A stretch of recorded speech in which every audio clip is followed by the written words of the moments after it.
नमस्कार दोस्तों, श्री कृष्ण की बाल लीलाओं से जुड़े एक रोचक किस्से हैं। ऐसे ही एक किस्सा है कात्यायन नाग का श्री कृष्ण से ने अपने लीले से उसका घमंड चूर चूर कर दिया था। तो चलिए यही कहानी सुनते हैं। यह बात तक की है जब यशोदा के लल्ला कन्हैया गोकुल में रहा करते थे। गोकुल के पास ही यमुना नदी बहती है। एक बार यमुना को काले नाग ने अपना घर बना लिया और नदी में पानी को अपने विष से जहरीला कर दिया।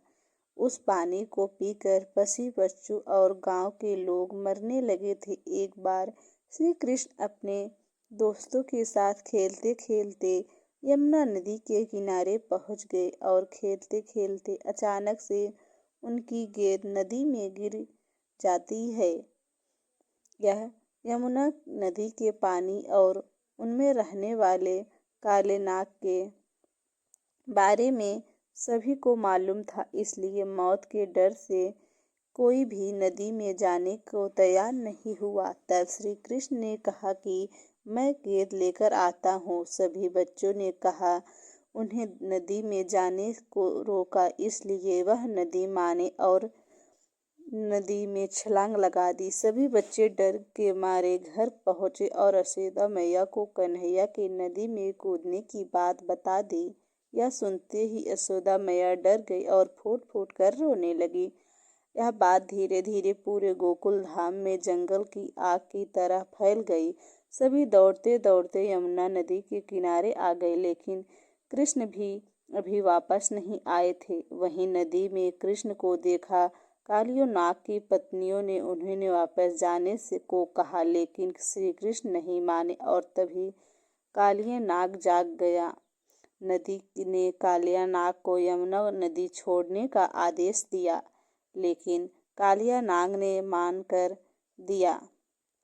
कर दिया यह और कृष्ण को मारने के लिए इरादे से उन पर हमला कर दिया। कृष्ण और काले नाग को जोरदार लड़ाई हुई। कुछ समय के बाद कालिया नाग हार गया और कृष्ण उसके फन पर नाचने लगे।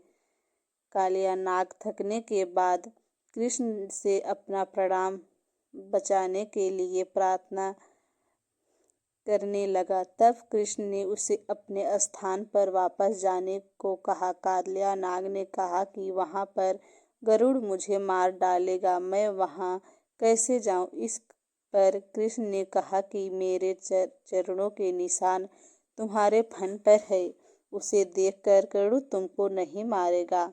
इसके बाद कालिया नाग श्री कृष्ण को अपना फन पर उठाकर यमुना नदी से बाहर आ गया और उसके बाद अपनी पत्नियों के साथ अपने स्थान पर चला गया।